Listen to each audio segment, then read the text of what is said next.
로마서 4장 16절. 우리 한 목소리로 읽겠습니다. 16절 시작. 그러므로 상속자가 되는 그것이 은혜에 속하기 위하여 믿음으로 되나니 이는 그 약속을 그 모든 후손에게 굳게 하려 하심이라.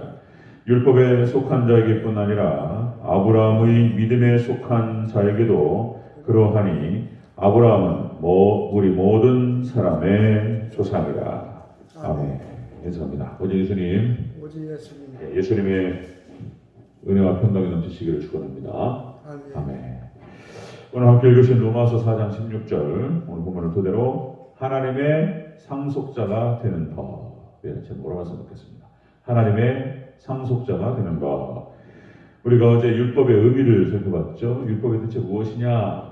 그것은 우리가 15절을 기준으로 봤을 때 하나님의 진노의 이유를 더욱더 뚜렷이 한다.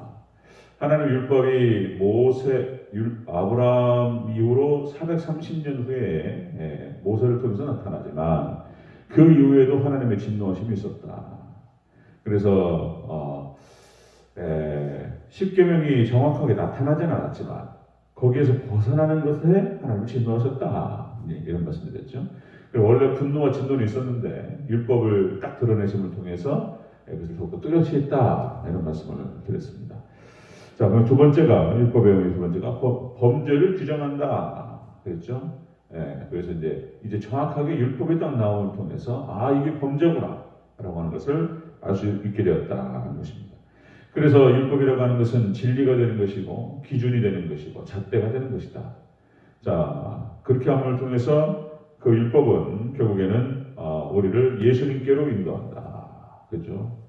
율법을 지킴으로 행위로 구원받을 수 없기 때문에 그래서 결국 예수님을 더욱 의지하게 되고 그리고 예수 그리스도를 믿는 믿음 안에서 이제 하나님의 진리의 말씀, 율법의 말씀대로 살아낼 수 있는 그런 참된 하나님 백성들을 만들어가는 것이 하나님의 뜻이었다. 이런 거죠. 자, 그렇게 해서 율법 자체의 특징은 우리 인간들, 우리 죄인들의 허물과 완악함과 연약함과 부족함을 드러낸다라고 하는 것입니다. 자, 그렇다면 우리 인간들이 어떻게 구원을 받고 어떻게 상속자가 될 수 있냐? 어떻게? 그래서 오늘 16절에 잘 정의하고 있습니다. 16절에서 자, 우리 인생 자체로는 불가능하다. 우리 인간 자체로는 불가능하다. 늪에 빠져버렸어요.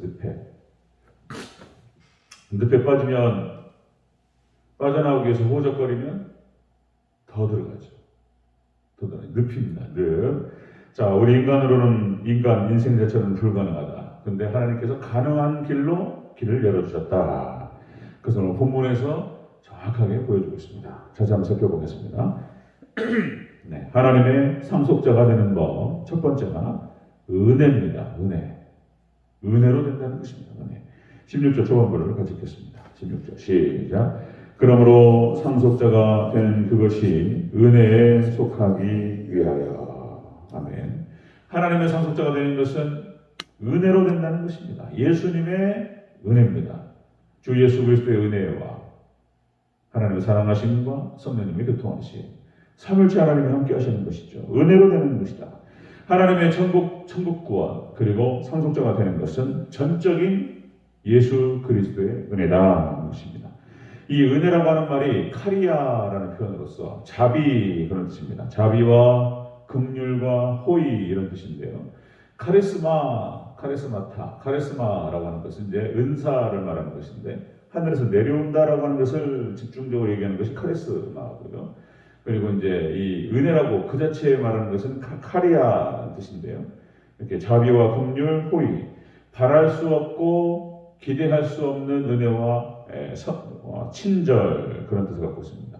그래서 오직 이렇게 하나님의 은혜만이 예수님의 은혜만이 우리를 구원에 이르게 한다. 그래서 하나님의 선물이라는 표현을 쓰는 것입니다. 선물. 에베소서 2장 8절 너희는 그 은혜에 의하여 믿음으로 말미암아 구원을 받았으니 이것은 너희에게서 난 것이 아니요 하나님의 선물이라. 아멘. 선물로 받는 것이다. 선물로. 자, 아담과 하와가 범죄하여 에덴 동산에 쫓겨나지만 하나님께서 어떻게 구원하실 것인가에 대해서 미리 보여주셨다. 약속의 말씀, 후손을 주시겠다라고 말씀하셨고, 그리고 가죽 옷을 지어서 그들의 치부를 가려주셨다. 자, 예수님께서는 그렇게 희생양이 되셔서 구약성경에서 이제 어떻게 그들의 죄를 가려주실 것인지를 쫙 보여주십니다. 자, 중요한 건 뭐냐면 그럼에도 불구하고 이렇게 예수님의 은혜와 하나님의 사랑을 거부한다면 그러면 방법이 없습니다. 거부하는 사람이 있어요. 거부하는 사람. 그 은혜를 받지 않겠다라고 거부하거나 거절하는 사람한테는 희망이 없습니다. 길이 없다는 것이죠. 자, 하나님의 상속자가 되는 법은 오직 은혜로 되는 줄로 믿습니다. 은혜밖에 없어요. 은혜밖에 없어요. 자, 두 번째입니다. 하나님의 상속자가 되는 법은 두 번째로 믿음입니다. 믿음. 오직 예수님을 믿는 믿음으로 우리가 상속자가 된다. 다시 한번 초반부를 다시 한번 읽겠습니다. 시작. 그러므로 상속자가 되는 그것이 은혜에 속하기 위하여 믿음으로 되나니. 아멘. 오직 믿음으로 상속자가 된다. 천국을 상속받을 수 있다. 이 믿음이라는 뜻은 다시 말씀드리면 그 원어 뜻이 신뢰하다, 그 다음에 확신하다, 그런 뜻이 있고요. 그 다음에 의지하다는 뜻이 있습니다. 의지하다. 붙드는 거예요. 여러분들 오직 예수님의 은혜만을 붙드시기를 주의 이름으로 축원합니다. 붙잡는 것. 자, 갈라디아서 3장 22절. 그러나 성경이 모든 것을 죄 아래 가두었으니 이는 예수 그리스도를 믿음으로 말미암은 약속을 믿는 자들에게 주려 하십니다. 그 약속을 붙들고 믿음으로 하나님 말씀을 붙들고 예수님을 딱 붙드는 거예요. 의지하는 것입니다. 의지하는 것이다. 여러분들 그래서 초대교회 그리고 교부 시대로 내려왔던 그 철저한 예수님에 대한 신앙, 그것이 이제 종교개혁 신앙으로 다시 활짝 피게 되죠. 그리고 이제 청교도 신앙을 거쳐서 오늘 우리까지 내려오게 되었던 것입니다. 그래서 종교개혁자들이 솔라 피데, 솔라 그라치아가 오직 은혜였습니다. 오직 은혜, 그리고 솔라 피데, 오직 믿음, 그렇게 주장했던 것이 바로 이런 의미다. 오직 예수 그리스도를 믿는 믿음, 예수님과 연합됨, 예수님과 결혼하는 것, 예수님의 신부가 되고, 그리고 예수님과 한 몸 된다는 것이죠. 그래서 로마서에서 그렇게 주장을 하면서 사도 바울은 믿음이라고 하는 것은 바로 그런 것이다. 그래서 로마서 전체의 주제가 이신칭의 교리, 오직 믿음으로 구원받는 줄로 믿습니다. 믿음을 그렇게 강조하는 거예요. 6월절 어린 양, 출애굽한 이스라엘 백성들의 죄를 가려주신 희생양, 피, 예수님의 피로 우리 죄를 가려주십니다. 오직 은혜다. 죄를 가려움받는 은혜, 그렇게 표현한 것이죠. 자, 그래서 여러분들 철저하게 오직 예수님, 하나님의 약속, 예수님만 붙드시기를 주의 이름으로 축원합니다. 예수님의 은혜. 이 사람이 천국의 상속자가 된다. 자, 하나님의 상속자가 되는 법, 첫째는 은혜입니다. 두 번째는 오직 예수님을 믿는 믿음이다. 자, 세 번째는요. 자, 하나님의 상속자가 되는 법 세 번째. 이 약속은 모든 후손에게 굳게 한다는 것입니다. 모든 후손을 굳게 한다. 이 약속이. 자, 16절 전체적으로 다시 한번 읽겠습니다. 시작. 그러므로 상속자가 되는 그것이 은혜에 속하기 위하여 믿음으로 되나니 이는 그 약속을 그 모든 후손에게 굳게 하려 하십니다. 율법에 속한 자에게뿐 아니라 아브라함의 믿음에 속한 자에게도 그러하니 아브라함은 모든 사람의 조상이다. 아멘. 이 약속은 모든 후손을 굳게 한다. 그러니까 예수님의 은혜와 그 믿음이라고 하는 것이 모든 사람에게 임한다는 것입니다. 붙들기만 하면, 믿음으로 영접하고 받기만 하면 이 은혜의 대상이 된다는 거예요. 그런데 이것을 거부하면 길이 없다는 거예요. 이걸 거부하면. 이걸 거절하면 길이 없어요. 여기 굳게 한다는 뜻이, 원어 뜻이 그런 뜻입니다. 굳게 한다는 것이 안정한, 안정된, 확고한, 강력한 그런 뜻을 갖고 있습니다. 강력해. 이 은혜가 이것이 굳게 한다. 그러니까 강력하다, 확고하다 그런 뜻입니다. 그러니까 이제 예수님을 반석이라고 비유한단 말이죠. 반석.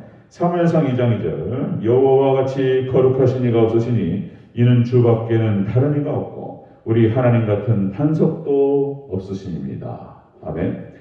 다윗이 예수님을 반석이라고 표현해요. 반석. 그러니까 일반은총 영역을 통해서 하나님을 설명하는 거예요. 그러니까 반석 바위가 단단하고 그리고 무겁고 안정되죠. 반석. 여러분들 그래서 이제 다윗은 예수님 하나님을 피할 바위시다 이렇게 표현을 했던 거예요. 피할 바위시다. 안정되고 확고하고 강력하다. 여러분들 뉴욕을 중심으로 한 메트로폴리스 그러니까 거대 도시를 말하는 것입니다. 그러니까 이제 마천루라는 표현을 쓰는데 100층이 넘는 건물들이 숲을 이루고 있어요. 숲을. 뉴욕 중심가를 중심으로 해가지고 쫙 확장되죠. 쫙 그 도시들이 확장된 것이죠. 우리 서울을 중심으로 해서 계속 넓어지잖아요. 주변에 막 위성 도시를 세우고 분당, 죽전, 영통, 그 다음에 여러분들 하여튼 그 밑으로 대전 쪽으로 내려오죠. 계속 엄청난 도시들이 이제 사람들이 그쪽으로 막 몰리니까 그리고는 그런 도시들을 갖다가 그 지하철로 이제 묶어내잖아요. 그래가지고 큰 도시들이 형성되는 것이죠. 그런 현상들은 계속해서 벌어지죠. 이제 이걸 스프롤 현상이라고 했던 것 같은데요.